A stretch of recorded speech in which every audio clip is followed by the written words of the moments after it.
Hi guys! Welcome back to my channel. This is Poland Music and Vlog. Ayan, kumusta po kayo? It's been a long time na hindi ako nakapag-vlog ng UK life namin. At eto na nga, another pagbabalik vlog. Laging nagbabalik, Kasi lagi na lang akong shorts and sa mga nagsusupport kahit shorts videos lang. Thank you so much. Time check dito sa UK, 1:45 PM. Nag-ice pa sa labas. Lamig. Negative 8 degrees kanina. So, sobrang lamig at wala na rin kaming mga snowsuit pang winter, pang labas. So, dito lang kami sa bahay ni Z. Punta sana kami ng Ashton Market para bumili ng milk and other necessities, pero wag na lang. Kasi sabi ni Simon, slippery din yung daan. So, ayun na nga. Yung snowsuit ni Z, 12 to 18 months, hindi na kasya sa kanya. So, hindi na kami nagbili dahil yun na nga, aalis na kami.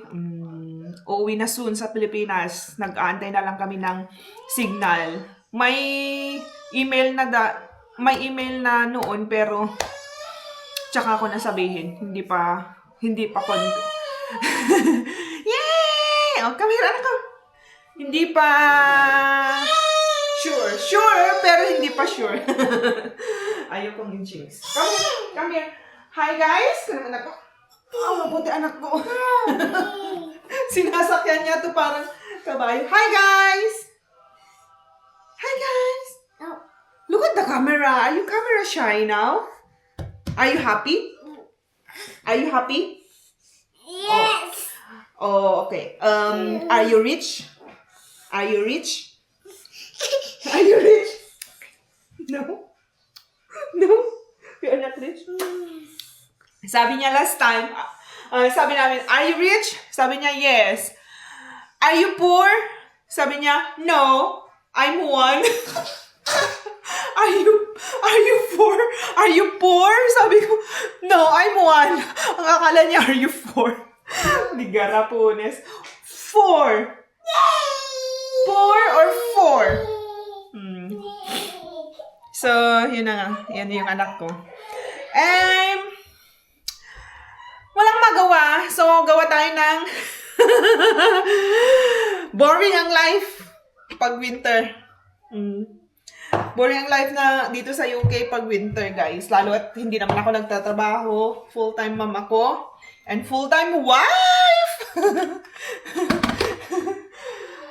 Gawa ulit tayo ng kape. Panggising sa ating natutulog na damdamin. Oh, may ganun.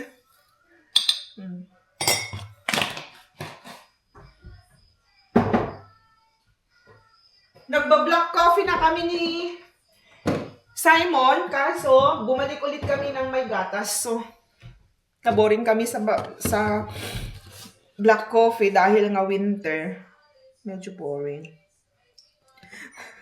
Medyo boring ang panahon, boring ang life namin. Wag naman boring ang kape. Yun lang.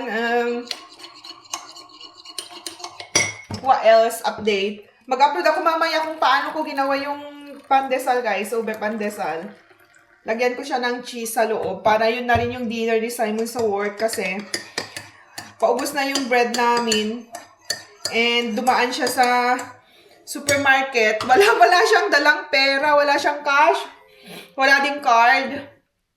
Ayaw niya kasi nagdadala talaga. Pero in case na may kailangan, doon siya pumupunta ng supermarket at bumibili. Pero nga, hindi nagdala ng pera. Nasa akin lahat pera at bank cards. Yun. So, kape tayo guys. Cheers.